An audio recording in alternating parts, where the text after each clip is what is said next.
فلسطین کی آزادی کا مشن، یہودیوں کو قدم قدم پر دھول چٹانے والا، اکیلا ہی عالم کفر سے ٹکرانے کا حوصلہ رکھنے والا، پاک دھرتی کا ایک عظیم مجاہد، کفر پر لاوے کی طرح برسنے والے اس مجاہد کی طویل داستان سننے کے لیے چینل کو سبسکرائب کیجئے اور ویڈیو کو لائک کیجئے۔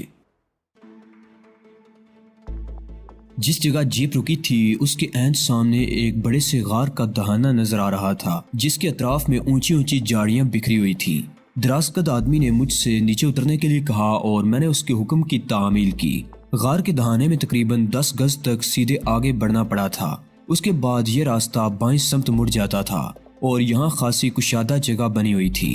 مجھے ایک چھوٹے سے سوراخ کے ذریعے اندر داخل ہونے کے لیے کہا گیا، جو اس بڑے سے حال نما غار کے ایک کونے میں بنا ہوا تھا۔ یہاں پہنچ کر دراز قد آدمی نے کہا، تمہیں یہاں کچھ وقت آرام کرنا ہوگا، پروفیسر کو تمہاری آمد کی اطلاع پہنچا دی جائے گی، میں زیادہ انتظار نہیں کروں گا۔ میں نے کہا۔ دراز قد آدمی ہنسنے لگا، پھر بولا، بہرحال انتظار تو کرنا ہوگا، کیا میرے ہاتھ بندھے رہیں گے؟ میں نے سوال کیا۔ نہیں، لیکن اس سے پہلے تمہیں اپنی تلاشی دینا ہوگی جو ہم نے اب تک نہیں لی۔ میرے پاس جو کچھ ہے اگر تم نے اسے چھیننے کی کوشش کی تو اچھا نہیں ہوگا، پھر یہ بھی ہو سکتا ہے کہ میں ہر احتیاط کو بالائے طاق رکھ دوں۔ ہمیں صرف تمہارے ہتھیار چاہیے، دراز قد آدمی نے کہا، اور اس کے بعد اس نے خود ہی آگے بڑھ کر میری تلاشی لے ڈالی۔ میرے پاس جو کچھ تھا انہوں نے اپنے قبضے میں کر لیا اور اس کے بعد میرے ہاتھ کھول دیے گئے، البتہ وہ کاغذات جو لوسیا نے میرے حوالے کیے تھے انہوں نے نہیں لیے تھے۔ دراز قد آدمی باہر نکل گیا اور غار کے دروازے کو کسی خاص میکانزم کے ذریعے ایک چٹان سے بند کر دیا گیا۔ اندر اتنی جگہ تھی کہ میں یہاں آرام کر سکتا تھا۔ میں نے خود کو پرسکون رکھا۔ جو کچھ کارروائی کی گئی تھی وہ لازمی تھی، کم از کم اتنا تو ہونا ہی چاہیے تھا۔ مجھے تقریباً 4 گھنٹے قید رہنا پڑا۔ 5واں گھنٹہ شروع ہوتے ہی چٹانی دروازہ اپنی جگہ سے ہٹا اور تیز روشنی کی کرنیں اندر آ گئیں۔ چٹان اس طرح اس دہانے پر فٹ ہوتی تھی کہ اندر کے ماحول پر تاریکی مسلط ہو جاتی تھی اور باہر سے روشنی کی کرن بھی اندر نہیں آ سکتی تھی۔ مجھے اندازہ ہوا کہ غار میں تیز روشنی کر دی گئی ہے۔ یہ روشنی خاص قسم کے لیمپوں کی تھی جو بیٹری سے چارج ہوتے ہیں۔ اس بڑے سے حال نما غار میں مجھے سفید سوٹ میں ملبوس سنہرے بالوں والا ایک بوڑھا آدمی نظر آیا، جس کی آنکھوں پر سنہری اینک چڑھی ہوئی تھی، اور نہ جانے کیوں اسے دیکھ کر ذہن میں پروفیسر ہی کا لفظ ابھرتا تھا۔ جب میں اس بڑے حال نما غار میں داخل ہوا تھا تو اس غار میں کوئی خاص فرنیچر وغیرہ نہیں تھا، لیکن اس وقت یہاں ایک بڑی سی میز اور چند کرسیاں ڈال دی گئی تھی۔ انہی میں سے ایک کرسی پر وہ شخص بیٹھا ہوا تھا جو نرم و نازک سی شخصیت کا مالک تھا، لیکن چہرے کی بناوٹ بتاتی تھی کہ انتہائی سخت گیر ہے۔ مجھے اس کے سامنے پیش کیا گیا تو اس نے تھوڑا سا اٹھ کر میرا خیر مقدم کیا اور مجھے نرم آواز میں کرسی پر بیٹھنے کی پیشکش کی۔ یہ حقیقت ہے نوجوان دوست کہ ہم اپنے دشمنوں سے نبرد آزما ہیں اور اپنی زندگی کے نازک ترین دور سے گزر رہے ہیں۔ ایسے حالات میں ہمیں بعض اوقات ہر مشتبہ شخص کے ساتھ سخت کارروائی کرنا پڑتی ہے، اور یہ کارروائی ہر قسم کی ہو سکتی ہے۔ انسانی زندگی لینا انسانیت نہیں ہے، لیکن بعض اوقات حالات اس قدر نازک ہو جاتے ہیں کہ بہت سی اخلاقی قدروں کو نظر انداز کر دینا پڑتا ہے۔ تمہارے ساتھ جو کچھ ہوا اس کے لیے میں معذرت خواہ ہوں۔ مجھے اس بارے میں تھوڑی سی اطلاعات مل چکی ہیں، لیکن اب یہ ثابت کرو کہ جو کچھ تم نے کہا وہ درست بھی ہے۔ کیا آپ ہی پروفیسر فیڈرک ہیں؟ میں نے سوال کیا۔ ہاں، مجھے اسی نام سے پکارا جاتا ہے، لیکن میں اپنی اصل زندگی سے ہٹ کر دوسرے راستے پر آ گیا ہوں۔ چنانچہ پروفیسر اب کچھ عجیب سا لگتا ہے۔ بہتر یہ ہوگا کہ تم مجھے فیڈرک کے نام سے ہی مخاطب کرو۔ ٹھیک ہے پروفیسر، میرا مطلب ہے مسٹر فیڈرک۔ میں آپ سے آپ کے آدمیوں کی اب کوئی شکایت نہیں کروں گا۔ اپنی مجبوریوں کو ظاہر ہے آپ ہی بہتر طور پر سمجھ سکتے ہیں۔ میں مختصر الفاظ میں آپ کو اپنی آمد کی وجہ بتا دینا چاہتا ہوں۔ یہ کچھ کاغذات ہیں جو لوسیا کیلس نے مجھے آپ کے لیے دیے تھے۔ میں نے وہ کاغذات نکال کر پروفیسر کے سامنے رکھ دیے اور اس نے بے اختیارانہ انداز میں انہیں اٹھا کر جلدی سے اپنے نزدیک کر لیا۔ وہ کاغذات کو کھول کر دیکھنے لگا اور پھر اس کے چہرے پر عجیب سے تاثرات پھیل گئے۔ مگر یہ کاغذات تو کسی اور کو یہاں لانا تھے۔ ہاں، لوسیا نے مجھے بتایا تھا کہ وہ شخص جو کاغذات لے کر یہاں آیا تھا اور جسے تمہارے پاس پہنچنا چاہیے تھا، اس پوزیشن میں نہیں تھا کہ یہاں رک سکے، لہٰذا وہ یہ کاغذات لوسیا کو دے کر واپس چلا گیا۔ لوسیا خود ہی انہیں آپ کے پاس پہنچانا چاہتی تھی پروفیسر، لیکن درمیان میں اس سے میری مٹبھیڑ ہو گئی اور اس نے اس سلسلے میں مجھ پر بھروسہ کر لیا۔ پروفیسر کے چہرے پر ناگواری کے ہلکے سے تاثرات نظر آئے اور پھر اس نے مجھے مشتبہ نگاہوں سے دیکھتے ہوئے کہا، کیا تم نے ان کاغذات کا جائزہ لیا ہے؟ نہیں، مجھے اس کی ضرورت نہیں تھی کیونکہ میرا اپنا ایک کیس ہے، میں نے کہا، اور پروفیسر نے کاغذات کا پیکٹ بند کر کے اپنی کوہنیوں کے نیچے رکھ لیا۔ میں نہیں سمجھا، اس نے گہری نگاہوں سے مجھے گورتے ہوئے کہا۔ اس کی آنکھوں میں غیر معمولی چمک تھی اور یہ آنکھیں ذہن کے گوشوں کو ٹٹولتی ہوئی محسوس ہوتی تھی۔ مسٹر فیڈرک، میں ایک طویل سفر طے کر کے جیسی آرگن کے علاقے میں داخل ہوا ہوں۔ میرا جھگڑا باربن وائکو سے ہے۔ لوسیا بس اتفاق سے مجھے مل گئی اور میں اس کا سہارا لینے پر مجبور ہو گیا۔ تمہاری الجھی ہوئی گفتگو کا ایک لفظ بھی میری سمجھ میں نہیں آیا۔ کیا یہ بہتر نہیں ہوگا کہ تم کچھ اور کھل جاؤ؟ اگر تمہارا کوئی جھگڑا باربن وائکو سے ہے تو واقعی اس بات پر یقین کر لو کہ فیڈرک تمہارا دوست ہے۔ میں جانتا ہوں مسٹر فیڈرک، بہت زیادہ احتیاط صحیح راستوں سے دور کر دیتی ہے۔ میرا تعلق تنظیم آزادی فلسطین سے ہے اور باربن وائکو کے پاس ایک ایسا خفیہ منصوبہ ہے جو کہ تنظیم کے خلاف ہے۔ میں باربن وائکو سے اس منصوبے کی تفصیلات حاصل کرنا چاہتا ہوں اور اسی کی خاطر میں نے جیسی آرگن تک کا سفر طے کیا ہے۔ اس منصوبے کی کچھ تفصیلات گرین لاٹ میں جیمز پوکر نامی شخص سے مجھے حاصل ہونا تھی، لیکن جب جیمز پوکر کے پاس میں پہنچا تو وہ ہلاک کیا جا چکا تھا۔ پروفیسر فیڈرک بری طرح چونک پڑا تھا۔ وہ گہری نگاہوں سے مجھے دیکھ رہا تھا۔ اس نے منہ سے کچھ بولنے کی کوشش نہیں کی۔ جیمز پوکر کی رہائش گاہ سے نکلنے کے بعد کچھ نامعلوم لوگ میرا تعاقب کرتے رہے اور انہوں نے مجھے ہلاک کرنے کی کوشش کی، لیکن میں بچتا بچاتا کسی طرح لوسیا کیلس تک پہنچ گیا اور اس نے مجھے پناہ دی۔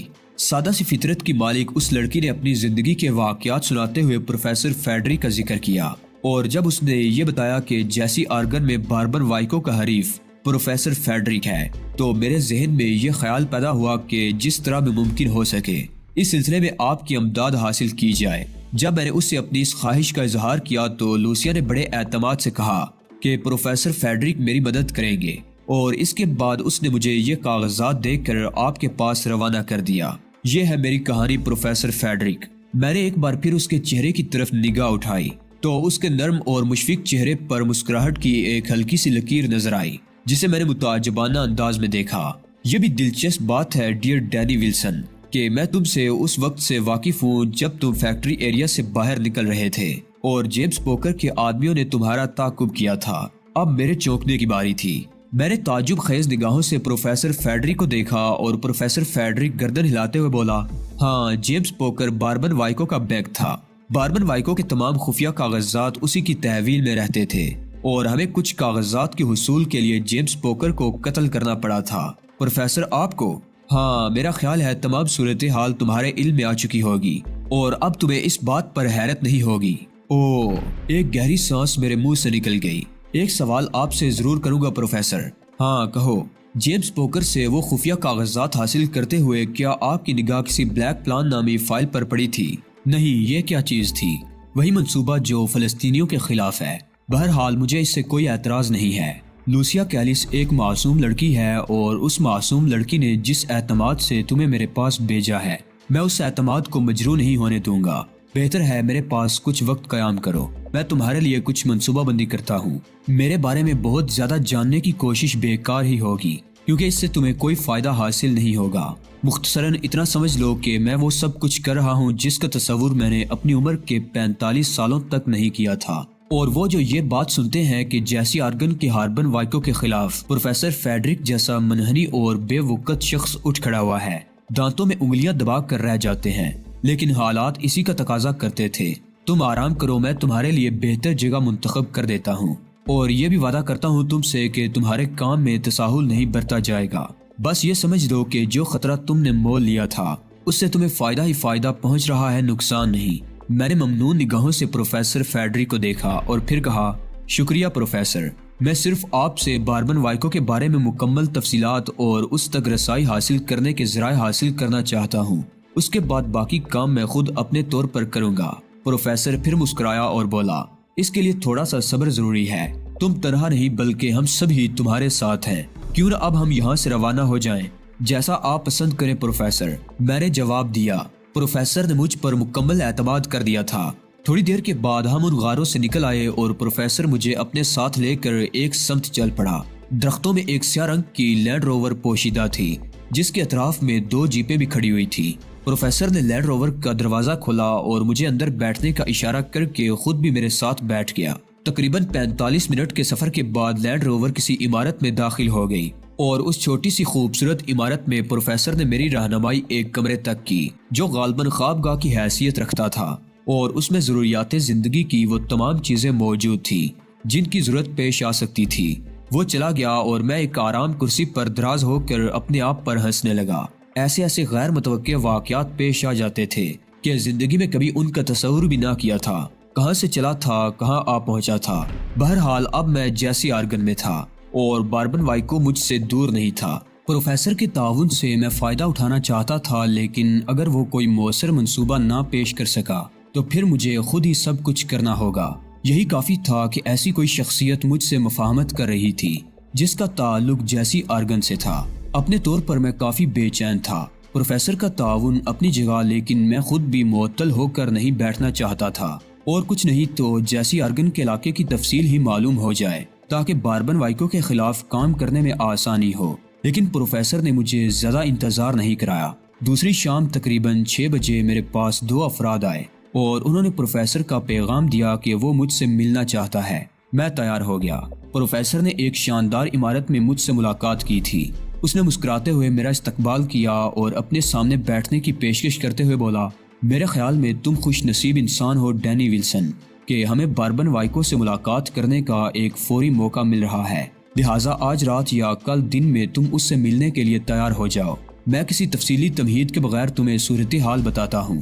تمہیں شاید یہ معلوم نہ ہو کہ باربن وائکو اور میں ایک دوسرے کو قتل کرنا نہیں چاہتے، بلکہ ہمارے درمیان ذہنی جنگ ہو رہی ہے۔ ہمارا نصب العین ہے کہ ایک مخصوص مدت میں یہ ثابت کر دیں کہ کون ایک دوسرے سے برتر ہے، میں وائکو کو تباہ کر دوں یا وہ مجھے، اور ہم اسی پر عمل کر رہے ہیں۔ چنانچہ نفع نقصان کو دیکھے بغیر ہم ایک دوسرے کے مفادات کو نقصان پہنچا رہے ہیں، اور ایسا ہی ایک موقع مجھے نصیب ہو گیا ہے۔ یہ تمہید ہوئی پروفیسر، میں نے مسکراتے ہوئے کہا۔ بس اتنی ہی تھی۔ لارڈ ولاڈی وائن کا نام سنا ہے تم نے؟ نہیں۔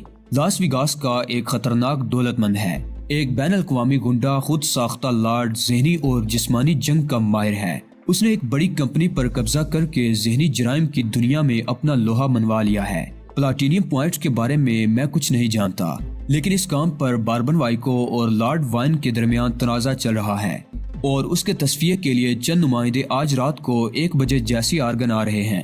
گڈ، میں نے گہری نگاہوں سے پروفیسر کو دیکھتے ہوئے کہا۔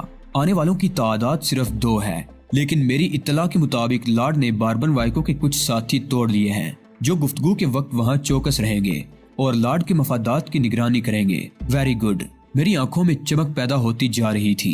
تمہیں باربن وائکو تک پہنچانے کا ایک مؤثر ذریعہ یہی ہے، لیکن اس کے بعد کا کام تمہارا ہوگا۔ پروفیسر نے مجھے بغور دیکھتے ہوئے کہا۔ میں سمجھ رہا ہوں۔ میں نے گردن ہلائی۔ تم میری تجویز سے اختلاف بھی کر سکتے ہو، میری دلچسپی کی وجہ سمجھ چکے ہوگے۔ وائکو کو ایک اور زبردست چوٹ اور اس معصوم لڑکی کی درخواست کی تکمیل۔ پلاٹینیم پوائنٹ کیا ہے؟ میرے خیال میں اس کے بارے میں تمہیں کچھ نہیں معلوم ہو سکتا۔ کیا یہ بہت مشکل ہوگا؟ ناممکن ہوگا۔ تم نے شاید میرے پروگرام پر توجہ نہیں دی۔ پروفیسر نے مایوسی سے ہونٹ سکوڑتے ہوئے کہا۔ نہیں پروفیسر، ہر چند کے پورا پروگرام ابھی میرے علم میں نہیں ہے، لیکن اتنا سمجھ چکا ہوں کہ وائکو کے پاس پہنچنے والے لارڈ کے 2 نمائندوں میں سے ایک میں ہوں گا۔ گڈ، تم نے مجھے مایوسی سے بچا لیا۔ پروفیسر مسکرا کر بولا۔ ہاں، میرا یہی پروگرام ہے۔ دوسرا آدمی میں فراہم کر دوں گا، لیکن ہمارے پاس اتنا وقت نہیں ہے کہ اصل نمائندوں سے ہم پلاٹینیم پوائنٹ کی تفصیل معلوم کر سکیں۔ میں گردن جھکا کر کچھ سوچنے لگا تھا۔ تھوڑی دیر خاموش رہنے کے بعد میں نے کہا، لیکن اگر مجھے باربن وائکو کے سامنے پہنچنا ہے تو پلاٹینیم پوائنٹ کے بارے میں گفتگو کرنے کے علاوہ اور کیا گفتگو ہو سکتی ہے؟ میرا خیال ہے کچھ بھی نہیں، پروفیسر نے جواب دیا۔ تو پروفیسر، کیا یہ انتہائی مشکل کام نہیں ہوگا؟ میں نے سوال کیا۔ ممکن ہے میں تمہیں اس سلسلے میں تھوڑی بہت معلومات کچھ دیر کے بعد فراہم کر سکوں، لیکن وہ بھی اس قدر نہیں ہوں گی کہ تم ان سے مکمل فائدہ حاصل کر سکو۔ یہاں صرف تمہیں اپنی ذہانت پر بھروسہ کرنا ہوگا۔ میں پیشانی پر ہاتھ پھیرنے لگا۔ پھر چند لمحوں کے بعد میں نے کہا، ٹھیک ہے پروفیسر، اب صورتحال جو بھی ہو۔ ہاں، آپ نے ابھی کہا تھا کہ وہاں کچھ لوگوں کو توڑ لیا گیا ہے۔ میرا مطلب ہے لارڈ وائن کی طرف سے۔ کیا ان لوگوں کی کوئی نشاندہی ہو سکتی ہے؟ قطعی نہیں۔ تم سمجھ کیوں نہیں رہے ڈینی ولسن؟ ہاں، ابھی وقت ہے۔ اگر تم چاہو اور اس مہم کو اپنے لیے بہت مشکل پاؤ تو انکار کر سکتے ہو۔ میں بھی تمہیں کسی خطرے میں نہیں ڈالنا چاہتا۔ بس یہ ایک تجویز ہے، اگر تم اسے پسند کرو۔ نہیں، میں اس پر عمل کرنے کے لیے تیار ہوں، میں نے فیصلہ کن لہجے میں کہا اور پروفیسر مسکرانے لگا۔ تب آؤ میں تمہیں چند چیزیں دکھا دوں۔ وہ مجھے ساتھ لیے ہوئے ایک اور کمرے میں داخل ہو گیا۔ یہ کمرہ بھی جدید ترین سامان آرائش سے آراستہ تھا۔ پروفیسر نے مجھے ایک صوفے پر بیٹھنے کی پیشکش کی اور پھر سامنے رکھی ہوئی میز سے ایک چھوٹی سی کیمرہ نما مشین اٹھا لیا۔ اس نے اس مشین میں تھوڑی سی کارروائی کی اور اس کے بعد اس کے لینس کا رخ ایک سفید دیوار کی جانب کر دیا۔ اس دیوار پر دیکھو، اس نے کہا۔ چند ہی لمحوں کے اندر اس دیوار پر ایک تصویر ابھر آئی۔ یہ تصویر ہٹلر سٹائل مونچھوں والے ایک قوی ہیکل شخص کی تھی جس کی آنکھوں سے چالاکی اور ذہانت ٹپکتی تھی۔ پروفیسر فیڈرک نے کہا، اس کا نام بنہام ہے۔ بنہام لارڈ وائن کا خصوصی نمائندہ ہے، ایک چالاک اور خطرناک آدمی۔ لارڈ وائن کے نام کے ساتھ بنہام کا نام ضرور لیا جاتا ہے اور سنا گیا ہے کہ یہ لارڈ وائن کے اہم ترین معاملات میں پیش رہتا ہے۔ ملاقات کرنے کے لیے یہی شخص آ رہا ہے اور ہمیں اسی آدمی کو ڈاج دے کر اس کی جگہ حاصل کرنا ہے۔ یہ دوسری تصویر دیکھو، یہ بنہام کا دوسرا ساتھی ہے جو پائلٹ بھی ہے اور بنہام کا خصوصی آدمی بھی۔ جہاں تک میری معلومات کا تعلق ہے، باربن وائکو کو بنہام کی آمد کے بارے میں آگاہ کر دیا گیا ہے۔ باقی تفصیلات جو کچھ ہیں اس کے بارے میں بس میں بھی تمہاری ہی طرح لا علم ہوں۔ دفعتاً ہمارے بائیں سمت رکھے ہوئے ایک عجیب سے بکس سے ایک آواز ابھری اور پروفیسر فیڈرک نے جلدی سے کیمرہ نما مشین بند کر دی اور اس بکس کے قریب پہنچ گیا۔ باکس کا اوپری ڈھکنا کھول کر اس نے اس میں سے ایک ریسیور نکالا اور پھر کچھ بٹن آن کر کے ریسیور کان سے لگا لیا۔ پروفیسر بول رہا ہوں، اس نے کہا، اور دوسری طرف سے کچھ آوازیں آنے لگی جو مجھ تک نہیں پہنچ رہی تھی۔ پروفیسر انہیں بغور سنتا رہا، پھر اس نے آہستہ سے کہا، ٹھیک ہے، شکریہ، جو کچھ تم کر سکے ہو وہ قابل قدر ہے، میں اس کا خیال رکھوں گا۔ یہ کہہ کر اس نے ریسیور رکھ دیا اور مسکراتا ہوا میری طرف بڑھا۔ عین اس وقت جب ہمیں اس کی ضرورت تھی، کچھ مفید معلومات ہمیں حاصل ہو گئیں۔ کیا مطلب؟ میں نے وضاحت طلب نظروں سے اسے دیکھتے ہوئے کہا، میرے آدمی اس سلسلے میں مصروف عمل ہیں اور لاس ویگاس میں اپنا کام کر رہے ہیں۔ گویا اسی بنہام کے بارے میں کچھ معلومات حاصل ہوئی ہیں آپ کو؟ ہاں، بنہام کے بارے میں ہی نہیں بلکہ پلاٹینیم پوائنٹ کے بارے میں بھی۔ اس وقت بنہام پلاٹینیم پوائنٹ سے متعلق کچھ خصوصی دستاویزات باربن وائکو سے حاصل کرنا چاہتا ہے اور اس کے عوض لارڈ وائن پلاٹینیم پوائنٹ کا کچھ حصہ باربن وائکو کو دے گا۔ اس سے زیادہ معلومات ممکن نہیں ہو سکی۔ گویا اس وقت تمام گفتگو ان دستاویزات کے بارے میں ہوگی جو باربن کے پاس محفوظ ہیں۔ تم صورتحال کا کسی نہ کسی حد تک تو اندازہ لگا ہی چکے ہوگے۔ ہاں، اور میرے خیال میں یہ کافی ہے۔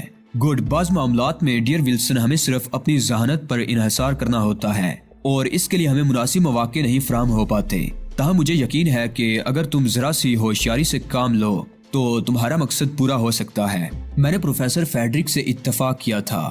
تھوڑی دیر کے بعد فیڈرک مجھے وہاں سے بھی نکال کر ایک اور تیسرے کمرے میں لے گیا۔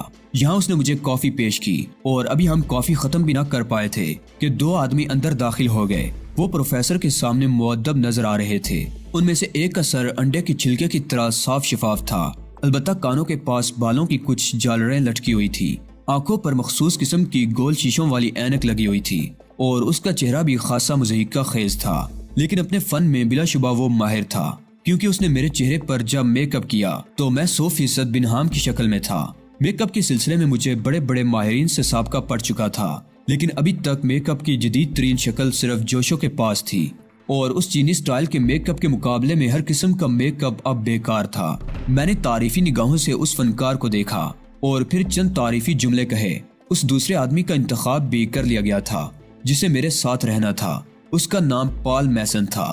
وہ ایک چاقو چوبند آدمی تھا اور پروفیسر نے اسے میرے مشن کے بارے میں تفصیلات بتا دی تھی۔ چنانچہ اس شخص کو اس دوسرے آدمی کی شکل دے دی گئی جسے بنہام کے ساتھ آنا تھا۔ تمام کاموں سے فارغ ہونے کے بعد پروفیسر گھڑی دیکھتا ہوا میرے ساتھ اسی کمرے میں آ بیٹھا جہاں اس نے مجھ سے ملاقات کی تھی۔